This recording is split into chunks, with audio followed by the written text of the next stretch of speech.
On le sait, les panneaux solaires permettent de produire de l'énergie, mais ils permettent également de dessaler l'eau de mer. La technologie a été mise au point par une entreprise basée près de Chartres. Elle a été créée il y a 2 ans, elle s'appelle Mascara. L'eau douce, c'est le problème numéro 1 de l'humanité. 40% de la population mondiale souffre de stress hydrique. Et pourtant, sur la planète bleue, l'eau est partout, mais elle est surtout salée. La dessaler, c'est possible, mais à l'aide d'énergie fossile, cela revient très cher et c'est très polluant. La grande nouvelle, c'est qu'une alternative existe désormais. Cette petite entreprise de Chartres a en effet inventé le dessalement de l'eau de mer par l'énergie solaire.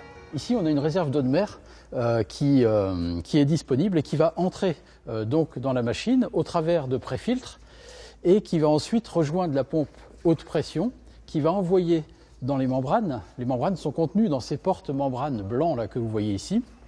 On va envoyer l'eau de mer sous pression dans ces porte-membranes. L'eau va franchir avec une pression très importante, de l'ordre de 60 bars, l'ensemble de ces membranes et va ressortir de l'autre côté en eau douce, d'une part, qui va être utilisable, et en eau sursalée qui, elle, va retourner à la mer. L'eau sursalée contient encore une pression importante et nous avons ici un récupérateur d'énergie qui nous permet de récupérer la pression de l'eau sursalée pour injecter de l'eau de mer neuve dans les membranes sous pression. Et ça nous permet de réduire de manière importante la consommation spécifique de notre installation et ça nous permet d'être optimal avec l'utilisation de nos capteurs solaires. De ce grand produit, nous avons fait un petit produit pour toutes les situations d'urgence. Cette unité de 10 mètres cubes jour peut être installée en 48 heures à n'importe quel endroit dans le monde.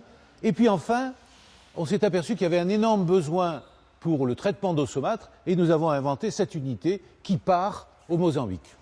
La grande unité, elle, partira en janvier prochain sur l'île de Rodrigue, qui, à 600 km au nord-est de l'île Maurice, meurt de soif au milieu de son somptueux lagon. Les besoins sont de 12 000 m3 d'eau par jour. Et là, on va installer une unité de 80 m3 jour qui va fonctionner au fil du soleil. Et pour après, si ça fonctionne, ça va fonctionner, on installera plusieurs unités, des plus grandes un peu partout dans l'île. Il y a vraiment un stress hydrique là-bas ? Oui, il y a un énorme stress hydrique. Ils ont 3 heures d'eau par jour. Donc c'est vraiment...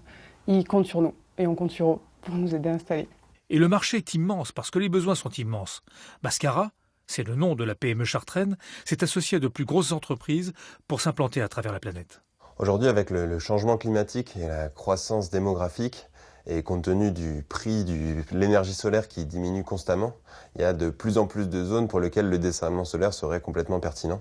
Donc on pense notamment à des régions comme le Pacifique où on intervient avec Suez, ou l'Asie du Sud-Est où on est avec Akuo, avec Masdar au Moyen-Orient, ou encore dans les îles de l'océan Indien, l'Afrique du Sud qui subit aussi des sécheresses sans précédent, le Cap-Vert, la Caraïbe aussi où il y a des îles dans lesquelles l'eau vient à manquer et coûte très cher lorsqu'elle est dessalée à partir d'énergie fossile.